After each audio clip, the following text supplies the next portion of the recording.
Proceed. Signs on walls establish current location. Pull the lever to commence the scan. This place is enormous. Whew!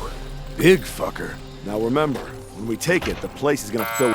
Enough with the cryptic Eliminate bullshit. hostile entity. What are you talking about? Ah, shit! Here we go! Hold position! They're on us! Watch that ammo! No ground given! No ground! Fuck, he's down! Man down! Get him up! Make your shots count, brother! Stay on him! Watch that ammo! I need help here! You will not survive this encounter. Ah! Help! Help!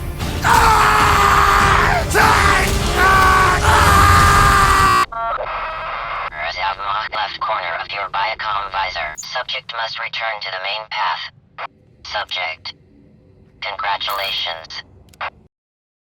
What's up, people of the internet? My name is Traveler, and this is Rundown 7. I've already played some of the update with my buddy on a live stream, and here's some of the stuff we found.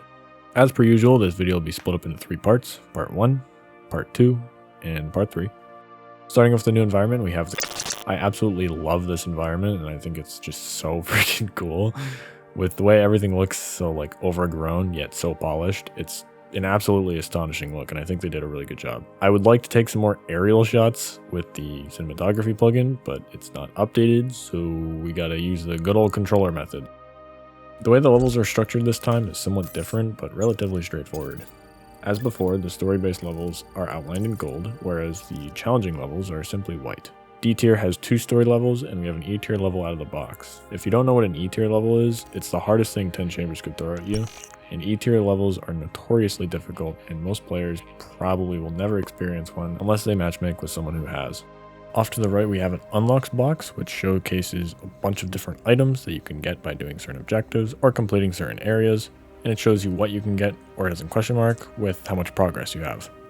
Here are some of the items. As far as new enemies go, this section shouldn't have any spoilers, as I haven't actually seen any of the new enemies so far myself. However, from the teaser images and from the animated pictures, it may look like something from the end of the original teaser trailer at the Game Awards 2017.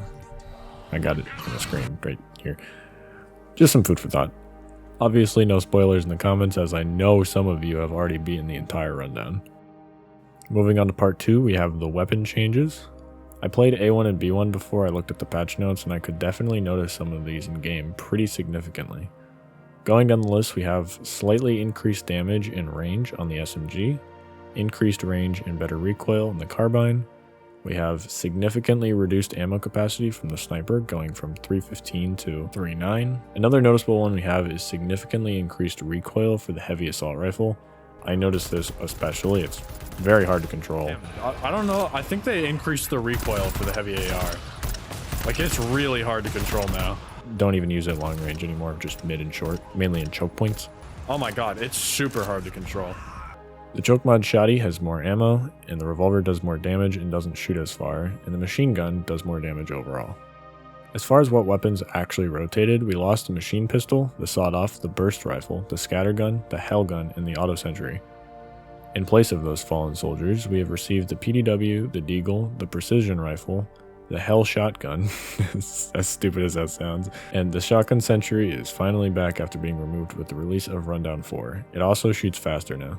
With the release of the PDW and the precision rifle, they are both now equipped with the brand new thermal scope. This allows you to see heat signatures in your line of sight. Keep in mind that it is a scope, meaning it is not a replacement flashlight, as it's a very narrow thing.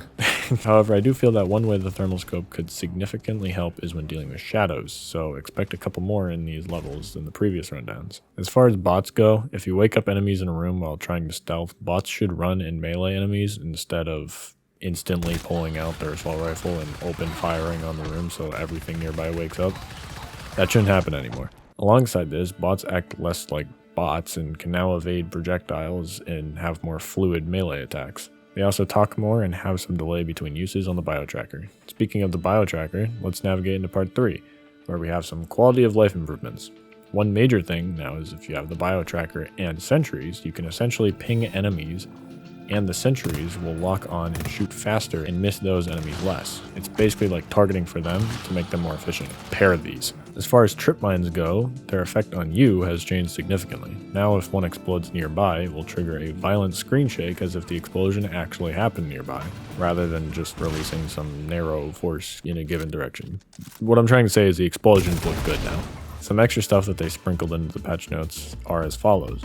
Updated player heads, adding eye movement and blinking. Updated seafoam trip mine virtual effects. Updated some of the bioscan visuals.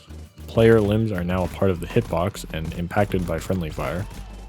When you drop an object, you automatically equip the previously selected weapon, which is super nice instead of like your hammer or whatever.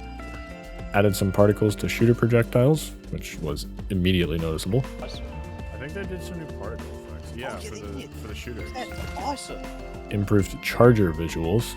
I haven't found a charger yet, so I can't exactly tell you what they changed, but they changed something, so keep an eye out. Significantly increased overall game performance. Now this is a big one, as many people were reporting that in Rundown 6 it was very laggy and it was hard for me to stream it at times.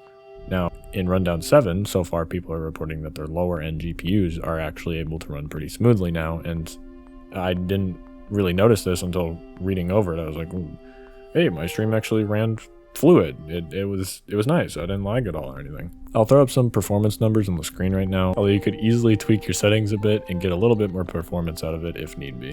And then last but not least, it improved support for controllers and Steam Decks.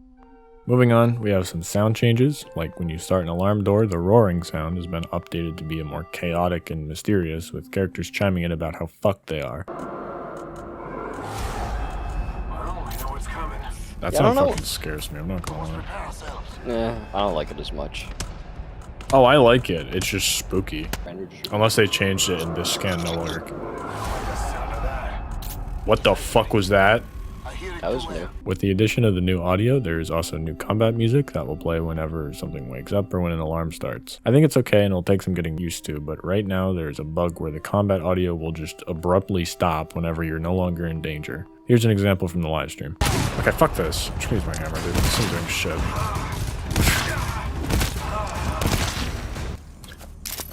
What the fuck? The music just stopped. Okay, now we have bug fixes. But wait, don't go anywhere. I promise. Some of these you'll want to hear, and we have some exciting news afterwards. I know my viewer retention dips right here. Let's just get through these real quick. Fixed bug where boost effect was not being applied if you placed a sentry then picked it back up again. Fixed bug where overhead player info would show ammo info for equipment that has infinite ammo. Fixed bug where if you damage a door yourself, an incorrect voice line would play. Fixed bug where an invalid SNet replicator key would cause unintended effects. I have no fucking idea what that means. I just thought it was funny and I left it in. Fixed bug where standing close behind a sentry leads to shot trajectory distortion. Fixed bug where downed players would get revived when teleported between dimensions. Fixed bug where the status on the sentry doors didn't update. Fixed bug where the health bar would show as yellow and not reset correctly when starting a new expedition. I'm so glad they fucking fixed that. That shit was so goddamn annoying. Fixed bug where the animation for inserting the matter wave projector didn't always show. The reason why I left this one in here is because that means the matter wave projector is coming back, making return in Rundown 7. Fixed bug where player bots were unable to revive players if they went down on top of some objects. Fixed bug where an objective item could become inaccessible if the player that was holding it left the game before a checkpoint was used. Now the objective item will relocate at the host's feet. Fixed bug where players could stop hearing all audio sounds. This is literally the reason why I never finished D1 in the last rundown, because every single time that I would get to the boss fight, all my audio, it was super fucking annoying and could not be fixed without a game restart. Fixed bug where doors will be invisible after restoring from a checkpoint. Also experienced that one. Fixed bug where hosts will see a friendly fire marker when a bot shoots another player. Fixed bug where closing doors between host and enemy disables combat state.